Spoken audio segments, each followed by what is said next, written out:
తెలుగు జాతి గర్వించదగ్గ ఏకైక పార్టీ తెలుగుదేశం పార్టీనేనని పార్లమెంట్ అధ్యక్షులు యాదవ సంక్షేమ మరియు అభివృద్ధి సంస్థ చైర్మన్ నరసింహ యాదవ్ అన్నారు. తెలుగుదేశం పార్టీ ఆవిర్భావ దినోత్సవ వేడుకలను తిరుపతి ఆటోనగర్ వద్ద గల తెలుగుదేశం పార్టీ తిరుపతి పార్లమెంట్ కార్యాలయం నందు పెద్ద ఎత్తున ఘనంగా నిర్వహించారు. ఈ సందర్భంగా ఎన్టీఆర్ ఫోటోకు పూలమాలలు వేసి పార్టీ జెండాను నరసింహ యాదవ్ ఆవిష్కరించి కేక్ కట్ చేసి సంబరాలు చేశారు. ఈ సందర్భంగా నరసింహ యాదవ్ మాట్లాడారు. తెలుగుదేశం పార్టీ 43వ ఆవిర్భావ దినోత్సవం సందర్భంగా అందరికి కూడా శుభాకాంక్షలు తెలియజేస్తూ ఏదైతే 1982 ఆంధ్రుల వెండితెర ఇలవేల్పు నందమూరి తారక రామారావు గారు ఆనాటి పరిస్థితులు, ఆనాడు కాంగ్రెస్ పార్టీ ముగ్గురు ముఖ్యమంత్రిని మార్చడం, పేద వర్గాలు కానీ అదేవిధంగా బీసీ ఎస్సీ ఎస్టీలకు చెందిన ఎవరిని కూడా ప్రభుత్వ ఫలాలు అందనివ్వకుండా ఏ విధంగా ఈ రాష్ట్రంలో పరిపాలన కొనసాగుతూ ఉంటే దాని పట్ల స్పందించి ఎన్టీ రామారావు గారు 1982లో తెలుగుదేశం పార్టీని స్థాపించడం జరిగింది. ఆనాటి నుంచి నేటి వరకు కూడా ఆనాడు ఎన్టీ రామారావు గారు కానీ మళ్ళా నారా చంద్రబాబు నాయుడు నాయకత్వంలో అనేక వినూత్నమైన మార్పులు తీసుకొచ్చి ఎవరైతే అసెంబ్లీలో అడుగు పెట్టని కులాలు ఏవైతే ఉన్నాయో వాళ్ళందరికీ కూడా, ముఖ్యంగా బీసీలందరికీ కూడా చట్టసభల్లో ప్రవేశం కల్పించిన చరిత్ర ఆనాడు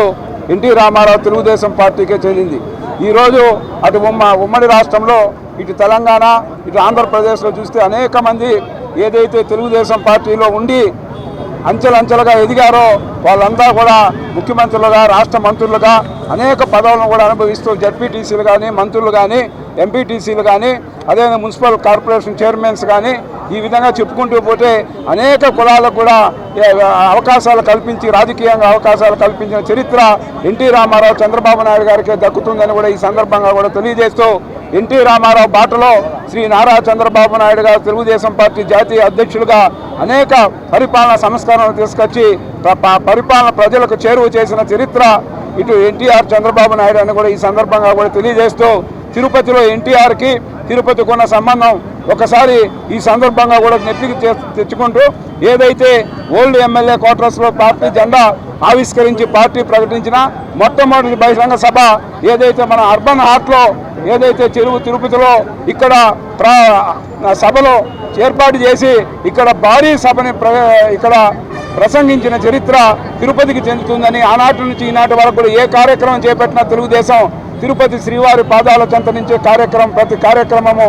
స్టార్ట్ చేసే ఆనవాయితీని ఈరోజు ప్రజలందరూ కూడా తెలియజేస్తూ మరొక్కసారి ఎన్డీఏ కూటమి ఈరోజు అటు నారా లోకేష్ గారు కానీ, అదేవిధంగా పవన్ కళ్యాణ్ గారు, నరేంద్ర మోడీ వారి యొక్క దీనితో ఈరోజు అనేక కార్యక్రమాలు ఏదైతే ఈరోజు ఆర్థికంగా ఇబ్బందులున్నా కూడా ప్రధానమంత్రి సహకారం తీసుకొని ఎన్టీఆర్ ఆశయాల్ని